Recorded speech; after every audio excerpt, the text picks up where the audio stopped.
right, let's go. Okay, I want to give an update on the protest rally activities that were taking place at 72nd and Dodge. This is the second night in a row. The Omaha Police Department and our area jurisdictions have responded in response to the protests and the rallies. It started out very, very peacefully. A lot of peaceful protesters tonight. But very early on, there were some protesters that decided to agitate the matter, break laws, throw bottles at the police, throw rocks at the police. Those arrests were made early on. And then things calmed down for a while. As the night started to go on, law enforcement started to become the recipient of bottles, rocks. There was a report of a man with a squirt gun filled with urine, spraying it at the officers. There was also several reports of individuals with guns in the area. Numerous arrests have been made for violations of city and state laws. At that point in time, it became a very unsafe environment. And we were concerned for those protesters and the law enforcement that was in the area. So we made contact with the city prosecutor, who has given us the authority to declare the area an unlawful assembly. At that point in time, Omaha Police and our partner jurisdictions began attempting to move the crowd. As they were met with objects being thrown at them, tear gas was deployed. The tear gas was successful in dispersing the crowd, and at this point in time, the area is relatively clear in the area, but we still have a lot of the crowd filtering westbound and then also northbound in the area. So the situation is not over by any means. This is merely an update as to what is going on. I do want to thank the peaceful protesters that have come out here and exercised their very important voice on this very important matter. Unfortunately, we had some agitators that wanted to make this unsafe, and from a law enforcement standpoint and as chief of police, I cannot let the community, and I can't put them in peril.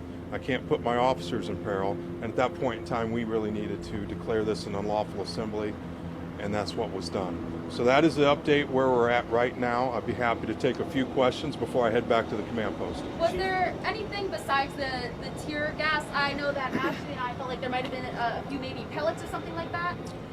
Tear gas and pepper ball guns were used. There wouldn't be any rubber bullets or anything like that. We don't have that in our arsenal. Can you reiterate to some people who don't understand that the police department has to enforce a professional to maintain that safety?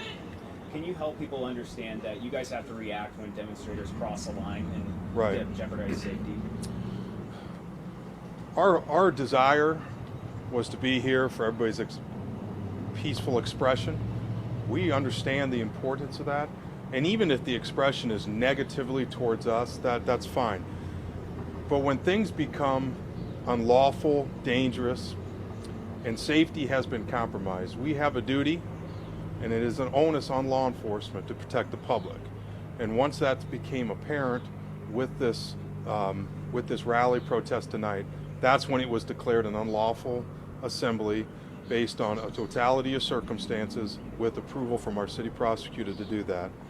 And it was done to maintain the safety.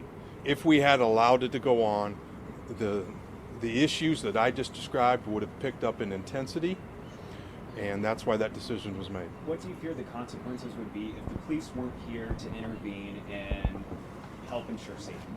It's hard to say. That is our role in society, and there were definitely protesters here designed and came here with the premise of agitating.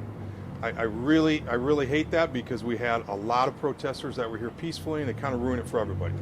So it's hard to say what would have happened if law enforcement wasn't here, but we are here, and now that we're here, we will try to do what we need to do to protect the public, make things safe. I'm going to take one more question. Chief, yes. So I was at the press briefing this morning, and we were talking about a change of strategy today. Yes. So that was day 2. It's kind of already happened. Anything that we've learned from the 2 days of protesting, the last 2 days? Yeah, so the question was, did we have any change of strategies from yesterday?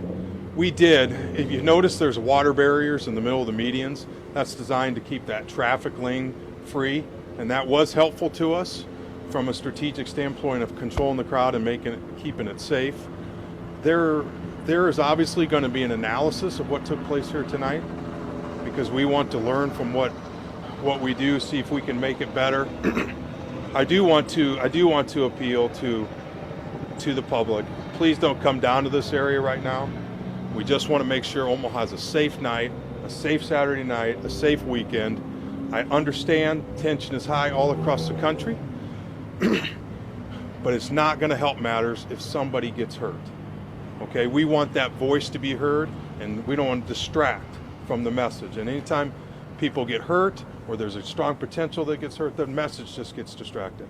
All right, everybody, thank you very much. Any curfews going to be set? We have no talk of that right now. Thank you, Chief. Thank you.